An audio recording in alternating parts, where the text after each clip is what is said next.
তা আমি প্রথমে মনে করলাম আল্লাহ এটা কি কোনো কিডন্যাপার, বলগুলো অনেক জোরে জোরে ওয়ালের মধ্যে মারতো। আমার গার্লফ্রেন্ড চোখ দিয়ে যেটা দেখবে আমি ওইটা কিনে দিব।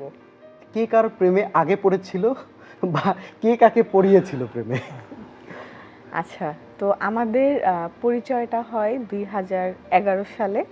তো আমি তখন ক্লাস 9-এ পড়ি, ও ক্লাস 10-এ পড়ে। আর আমাদের প্রেমের গল্পটা হচ্ছে একদম পাশাপাশি বাসায়, জানালা দিয়ে যেই প্রেম সেই প্রেমটা আমাদের ছিল। তো একদম ছোটবেলা থেকে যদি বলি, আমি যখন ক্লাস 5 থেকে 6-এ উঠি তখন মেইনলি আমরা ওদের পাশের বাসাটায় উঠি। তো তখন আমি অনেক ছোট, মাত্র ক্লাস 6-এ পড়ি। তো দেখতাম যে সারাদিন কাজ ছিল পড়াশোনা করা আর বারান্দায় গিয়ে বসে থাকা, কারণ ওদের বাসার সামনে অনেক বড় একটা মাঠ ছিল আর ওরা হচ্ছে জয়েন্ট ফ্যামিলি। তো ওদের ভাই বোনরা সবাই মিলে ক্রিকেট খেলতো। তো আমি হচ্ছে বারান্দায় বসে ক্রিকেট খেলা দেখতাম। আর আমার মা বাবা দুইজনই ব্যবসায়ী ছিল, ভাইয়াও টিউশনি করতো, বাসায় কেউ থাকতো না। আর আমার যে ছোট ভাইটা ও হচ্ছে ওদের বাসায় গিয়ে খেলতো। তার মানে আপনি দেখতেন ক্রিকেট ক্রিকেট আর খেলা। আকিব ভাই দেখতো আপনাকে, ব্যাপারটা কি এরকম? না না না, তখন তো মাত্র ক্লাস 6-এ ছিলাম, মানে তখন হচ্ছে দেখাশোনা জানা, পাশের বাসা। ওকে। ক্লাস 6-এর একটা বাচ্চা প্রেম ভালোবাসা কি বুঝবে? আপনি কি জানেন একটি ভালো সানস্ক্রিন ব্যবহার করে আপনিও পেতে পারেন ভালো অনুভূতি। আমলকি ইন্টেন্সিভ স্কিন ব্যারিয়ার ক্রিম অন্যান্য সাধারণ সানস্ক্রিন ব্যবহার করার চেয়ে ভালো কাজ করে। এটি সূর্যের ইউভি রশ্মি থেকে ত্বককে রক্ষা করে এবং দাগ মুক্ত রাখে। আমলকি ইন্টেন্সিভ স্কিন ব্যারিয়ার ক্রিম আপনার ত্বকের জন্য নিখুঁত পছন্দ। আমলকি, প্রকৃতির ছোঁয়ায় সৌন্দর্য। তাও ঠিক। ভাইয়া, প্রথম কবে এবং কিভাবে প্রেমে পড়লেন?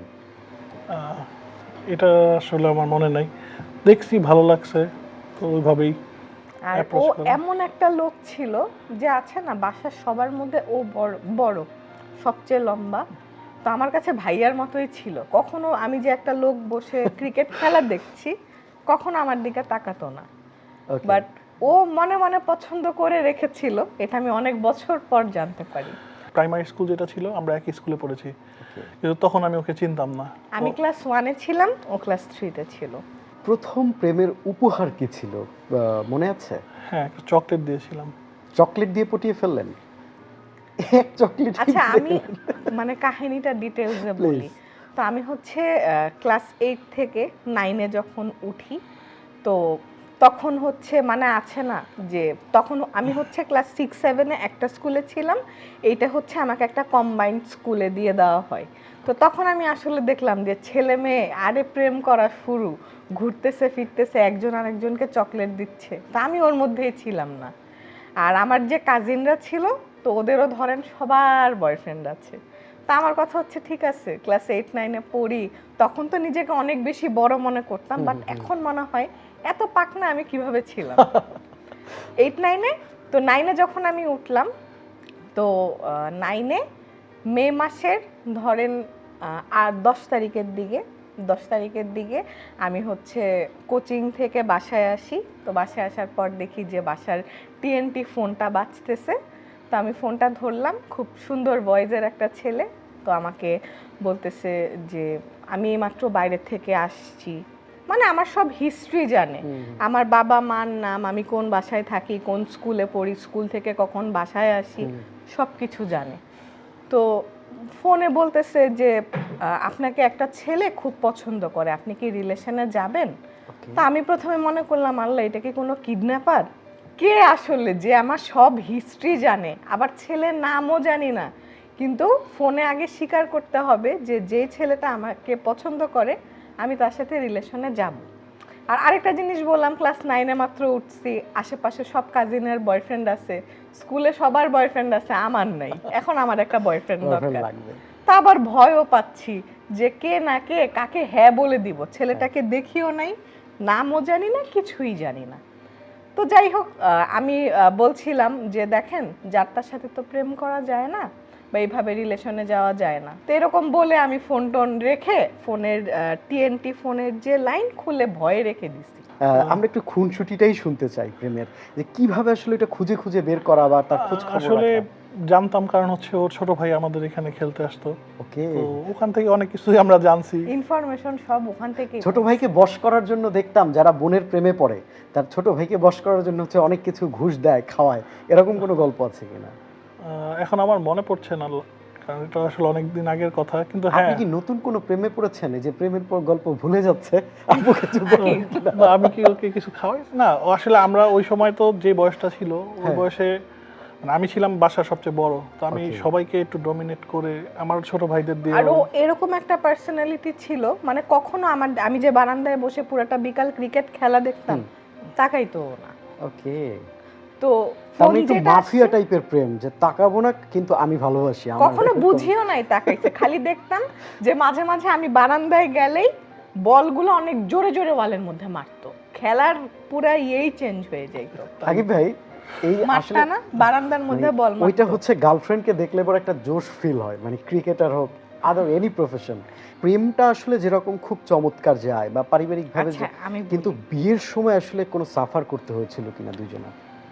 আমাদেরকে দুই ফ্যামিলি ধরে বিয়ে দিছে। মানে ব্যাপারটা হচ্ছে আমরা তো আসলে বয়ফ্রেন্ড গার্লফ্রেন্ড থাকা অবস্থাতেই আমরা বিজনেস Business একসাথে শুরু শুরু করে করছি। দিই। আমরা ওকে, ওই সময় বিজনেস করতেছি, তখন আম্মু বলছে যে যেহেতু তোমরা একসাথে থাকবাই তো বিয়ে করে যা। কারণ তাহলে আমাদের তাহলে একটা- তাহলে বিজনেসম্যান আমরা বাইরে পাস করবো কেন, দুইজনই একসাথে হয়ে যায়।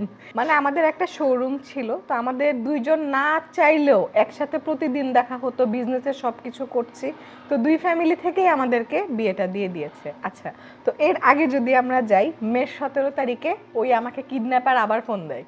ওকে, ঠিক আছে, ফোন দিয়ে বলে তোমাকে একটা ছেলে পছন্দ করে, তো তুমি কি রিলেশনে যাবা?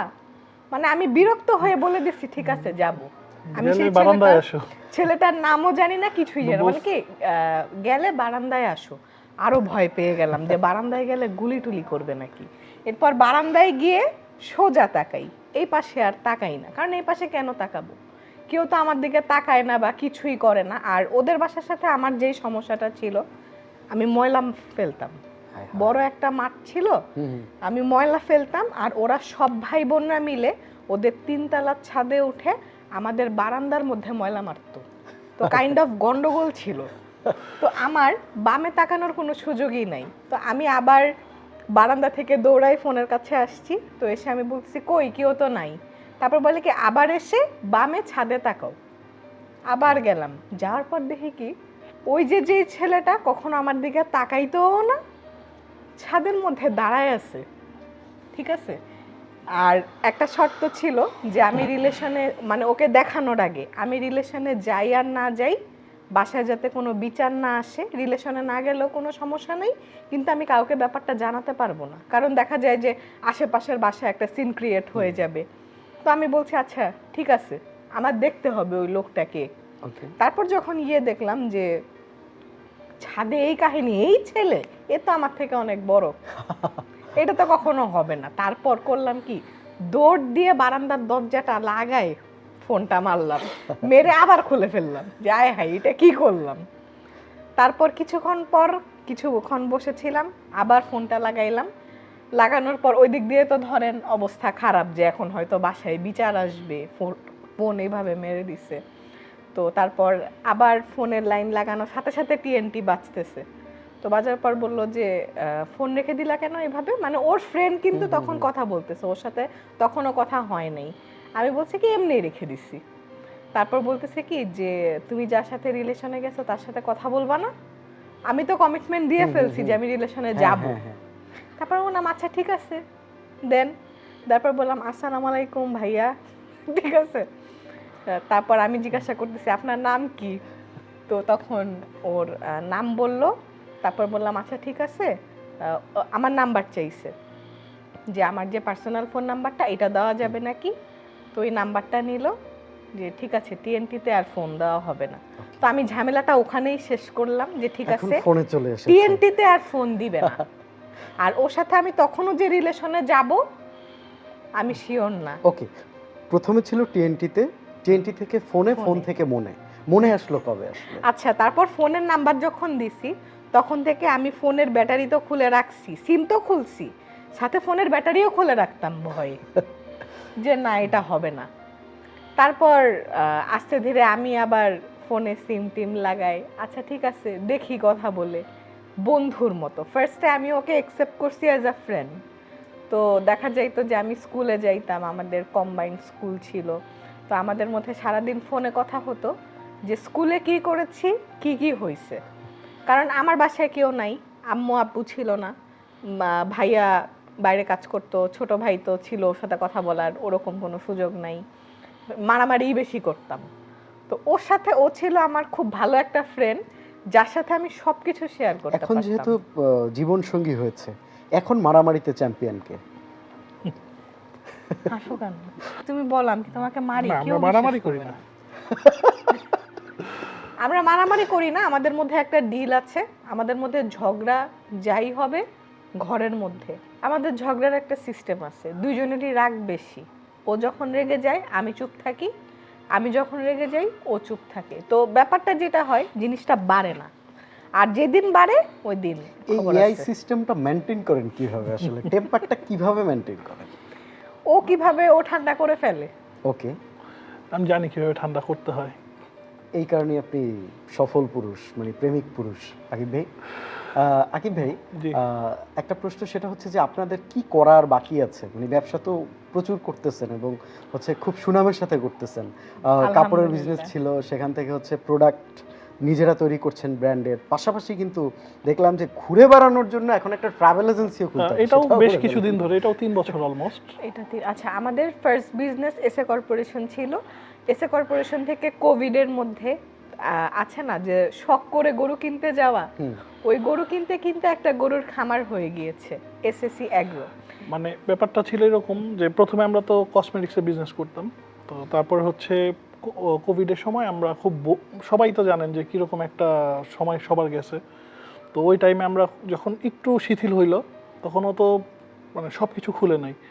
তো আমরা চিন্তা করলাম যে গরু আমরা নিজেদের জন্য কিছু পালবো। তো এভাবে করে 2টা 3টা 4টা কিনতে কিনতে মনে হলো যে একটা খামার দিই। তো আস্তে আস্তে 10টা 12টা এভাবে করে 50-60টা আমরা প্রথম বছর ইয়ে করে ফেলছি।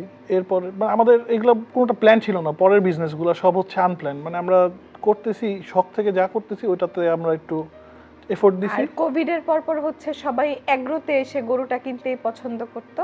আমরা স্টুডেন্ট থেকে ব্যবসায়ী, এবং যখন নাকি প্রেম করতাম তখন ও আমাকে একবার বলেছিল, বলবো, বলেন আপু, আজকে একবার বলেন। বলেছিল আমার গার্লফ্রেন্ড চোখ দিয়ে যেটা দেখবে আমি ওইটা কিনে দিব।